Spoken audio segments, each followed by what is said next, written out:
Well, here we are in Studio U, and things are still in flux, and I have to admit, I have yet to abandon this space as where I really look things over and do evaluations.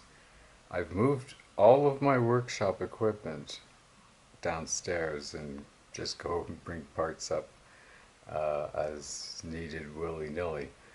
So this is an electronics examination, and I'm going to talk about the setup here because basically Studio U is more or less complete and Studio D is coming along. All of the video editing setup is downstairs, but I seem to be disinclined to use it. I really need more time to spend down in Studio D to get it into the type of milieu where I feel comfortable. Now I can tell you, the quiet room is ready to go, and you shall see it with the loudspeaker system set up. And of course, along the way, in this little electronics related episode here, I'm going to talk about some of the things that I do that are a bit unusual. So first of all, we're looking here at various, insanity. So this is equipment that focus. Pieces of various and assorted gear. This is some pieces of equipment that is definitely, I've decided I know exactly what I'm going to do with this, and when the time comes I'll reveal that this is basically unacceptable, this machine here, for anything but for the one purpose that I've decided it can handle. The unit below is a Belgian-made Scott amplifier, 5-disc CD player from Philips, and a Philips DCC machine. Now over here, of course, typically we have a piece of H.H. Scott here. And I'm doing an assessment of it. I'm looking over this unit carefully because it has some interesting features. This is the least expensive Scott receiver that you could buy. And obviously I was thinking of how to use it and, turn it into a tuner. Because who cares about the amplifier? This thing's tuner is really superb. Look at that tuning, gang. Look at the tuning capacitor. It's brilliant. This was definitely aimed at the broadcast industry. The multiplex adapter is the finest they made. Everything in here, of course, well, that's typical of Scott, but the parts consistency was 100%. They designed their circuits and they didn't skimp on quality on the lower end of the market. In fact, this unit here was designed specifically for the broadcast industry. Its FM tuner is so sensitive that it can be used in rebroadcasting without any trouble at all. And nobody cares about the amplifier. And you'll notice it's got a fairly compact power transformer. Some extremely special camera equipment. I think I've talked about that before. And the Philips box, and a precious piece of Scott gear. And yes, some tools down there, and well, that box there is filled with capacitors, resistors, and such like in the values that I use. And of course, I have to carry things around. Now, what do we see up here? Of course, the difference signal. And it's ready to go, but the sound system has not been hooked up. yet. I just haven't been in the mood. I've got a secondary sound system going that is satisfying my needs at the moment, but you can have a look. Look at the icons. As we enter the studio at large. Focus. Whatever. And here we go. So what have we here? Well, this is my desk. And this is where I sit. And this is the current state of the audio system. But if you really want to know the truth, I'm listening to the CBC right now.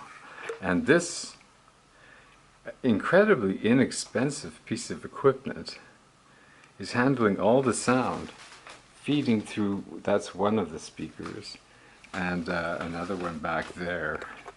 All of this equipment here, this is currently just sitting there, it's not doing anything. But all of the equipment, you can't really see much.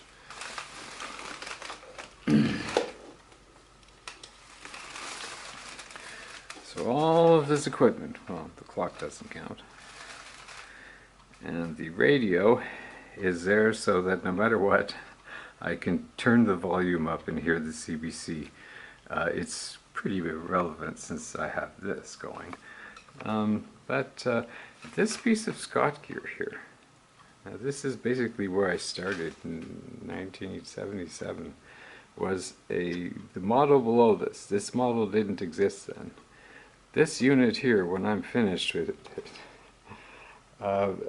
it will rival just about anything, plus it will retain all of its functionality, but you can put this up against any piece of audio research equipment and it will embarrass it. Why? Because there's so much space in the bloody chassis that I can fill it with a ton of high-speed capacitors. This thing is going to sing. And the other thing is, the rest of the circuitry is so well designed and is in such good shape, because it's the top quality parts naturally, that there's nothing really to do except bolster the power supply, no modifications, and the room is there to spare. Now what you see down here is a realistic CD player. There's a DCC machine, there's a DCC machine. But that realistic CD player is my reference standard. I consider that to be the best sounding CD player that I have. And I have a collection of Philips CD players, and for some reason I prefer this one. And it's analog output feeding into this, into into one of its analog inputs. But that's the game. I rely on the digital to analog converter in this machine. It just sounds so good. I listen to other machines and it's like, put back the realistic and back it goes. So, let's have our Walkabout. And the cable. And, well, you may be wondering, why have I got a fridge and a stove? Oh, these are Mission loudspeakers that are going downstairs. I'm no longer going to keep big speakers in this environment. Not a chance. What's happening here? Why is there a fridge and a stove? Well, they're my fridge and stove, and I don't have any place to put them at the moment. And they also happen to serve a useful purpose. As in, they're full of stuff. They're chock full of stuff. And this, the stove, perfect Faraday cage. Yeah. I like having nooks and, whoops, hit my poor toe. I like having nooks and crannies. So this is the closet area. Right? There's not much in the closet. Well, okay, it's filled with electronic equipment that I have yet to move downstairs, but I don't want to look at. But what else can I do? So here we are. We're moving. There's the gramophone. This is something. There's Elena. And in case you're curious about my YouTube channel, here are the stats.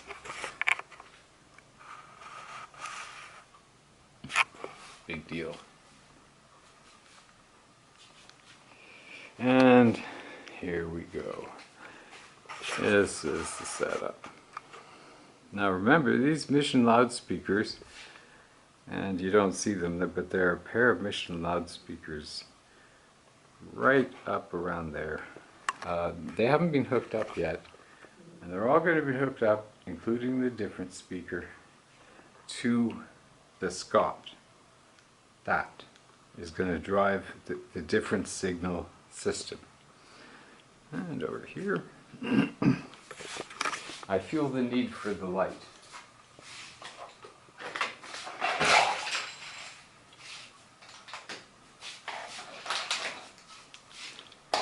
Let's cast some illumination on here, shall we? Lots of stuff going on here. First of all,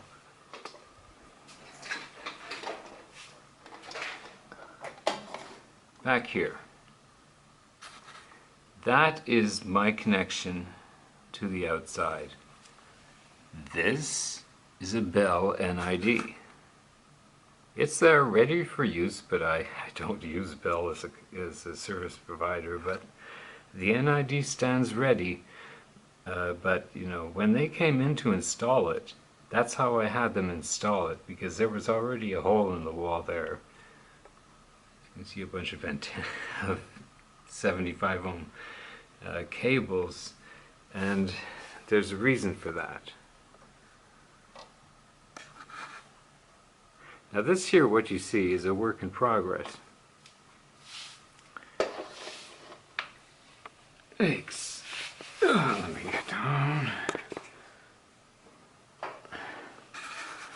What you're looking at here,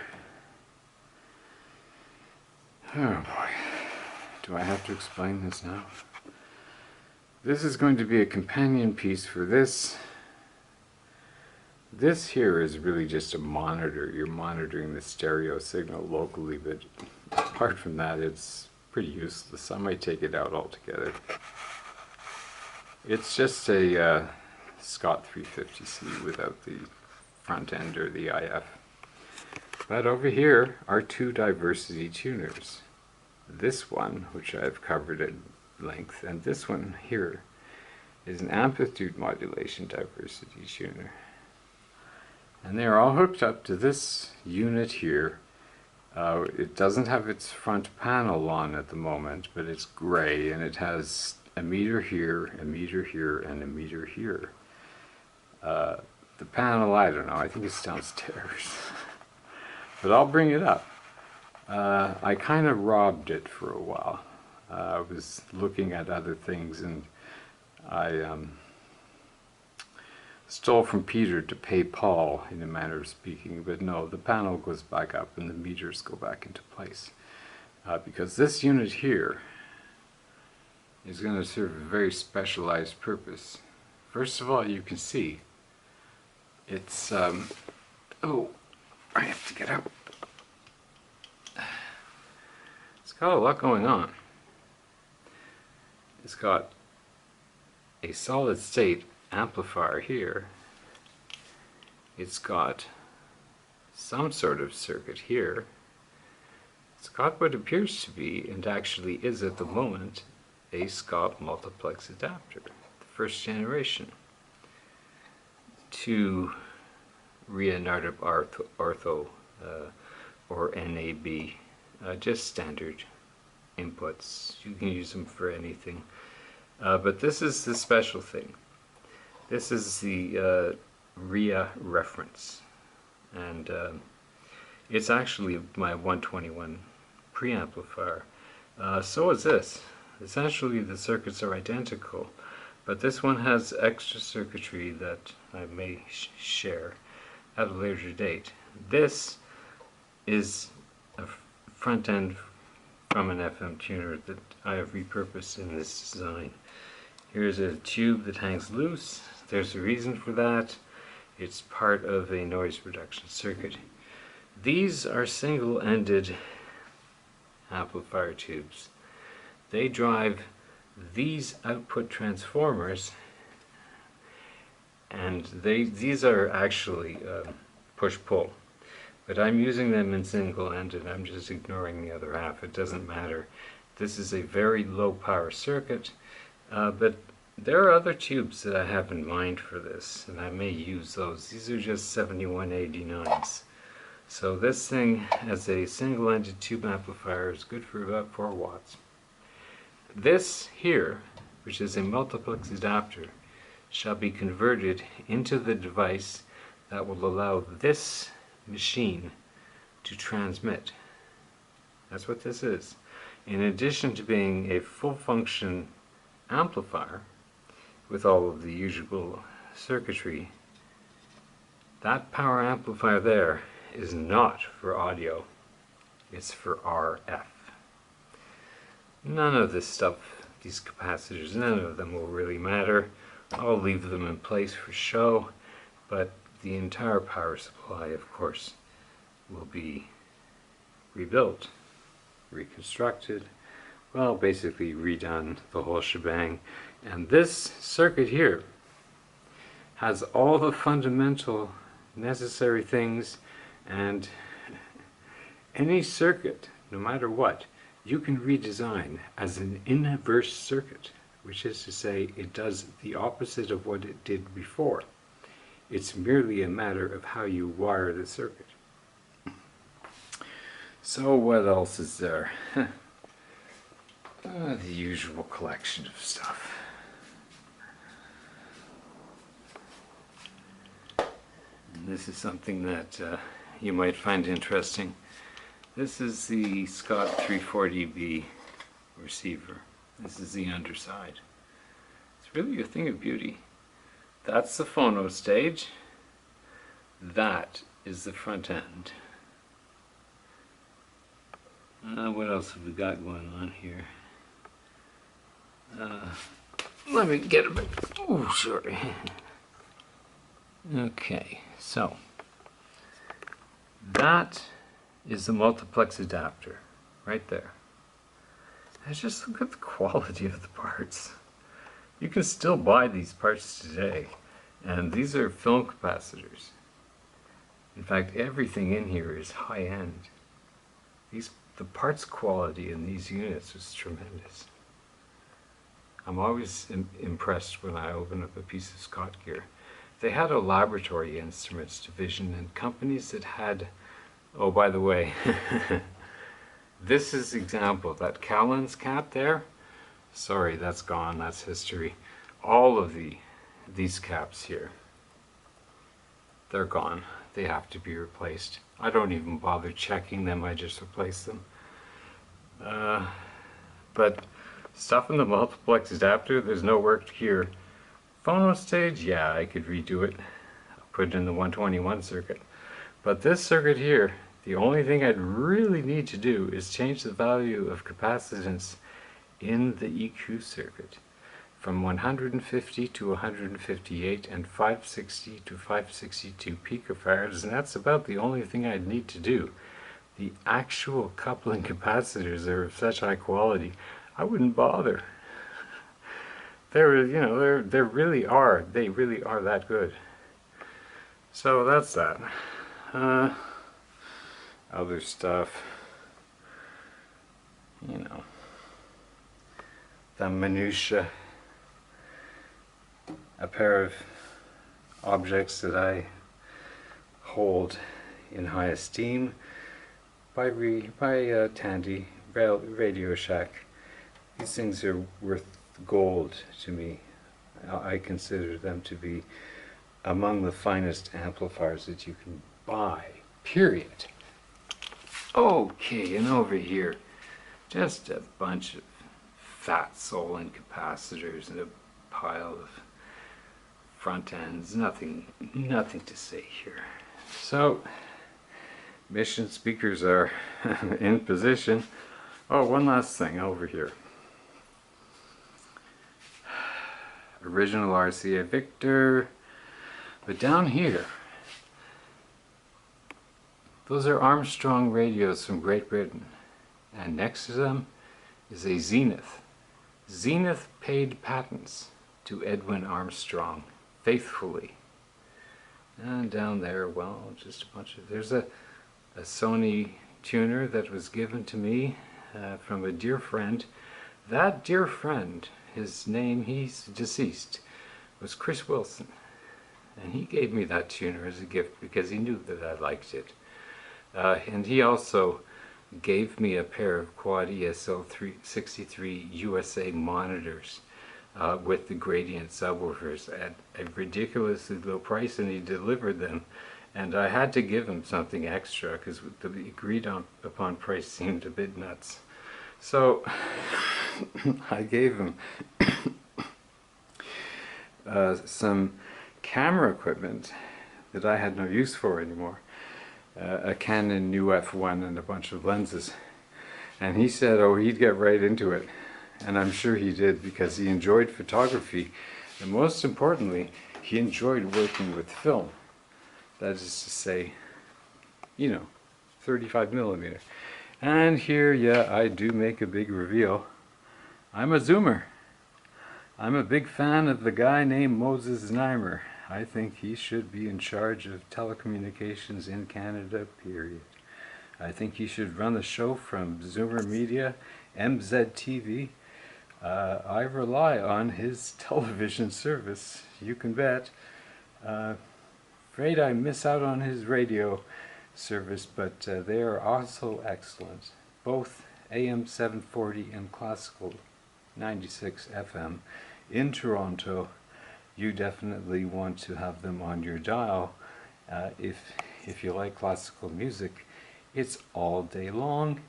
AM 740, oh man, that's a treat. I do listen, but I spend most of my time on CBC Music Radio 2, the stereo network. That's my daytime script, but there is always AM 740 in my mind. And Moses Znaimer, who, you know, as you might say, and I do say, in Toronto, he's kind of like the guy who everyone looks to and says, well, what does Moses Znaimer have to say about it? And there's a reason for that. He, since the late 60s, has had his finger on the pulse of this city, and believe me, that finger has always been measuring the pulse. Well, we're down here in Studio D, and well, not much has happened. The whole wiring system needs to be done, with one exception, and I'll show that. This is a video editing suite. It's all set up. It's ready, well, not quite, but it's getting there, but I just can't bring myself to use it for some reason. What's wrong with me? So, this window will stay unblocked until Davisville City construction begins. That may be another year or so. And the quiet room is more or less done. Everything needs to be hooked up, but you know, it's there. We've got a nice, this is a nice sized bed for visitors, and got a different signal quad electrostatic back there, and a pair of quad ESL 63s over here. So it's going to be a nice room. Now let me explain something to you. When you use the Quad ESL 63, which I'm touching right now, you have a variety of voltages that you can choose from, and that's also true of the ESL. So for the quiet room, which will never have anything more than low volume sound, I'm running these on the 240 volt position, or the maximum position I can get. Why am I doing that? Because it reduces the charge on the panels. It makes them less responsive and less efficient. And I'm not interested in any kind of loud sound in this room. These are going to be playing at a fairly low volume level. And the advantage to running the quads at a lower voltage is they become very, very difficult to damage. They become extremely durable. So that's the plan in execution. Now back here is something quite interesting. You really can't see it. But half of the studio is wired up. So there, that is the NID for Bell, and there are a bunch of other wires here, a collection of wires back there that are just stored there for junk purposes. I've yet to restore this piece of furniture, but I intend to do so someday soon. But I've had this thing now for years. It was one of the first pieces of furniture I bought when I was in Montreal, and let's just say I hold on to things, and I like old pieces of furniture, things that look like this. This is sort of my style, you know, kind of old. So this is the room, and of course this is the view. You can't really see it, but there's bound to be something to see here. Let's see if we can focus. Manual focus. There we go. And the time, 7:35 p.m. Eastern Standard Time.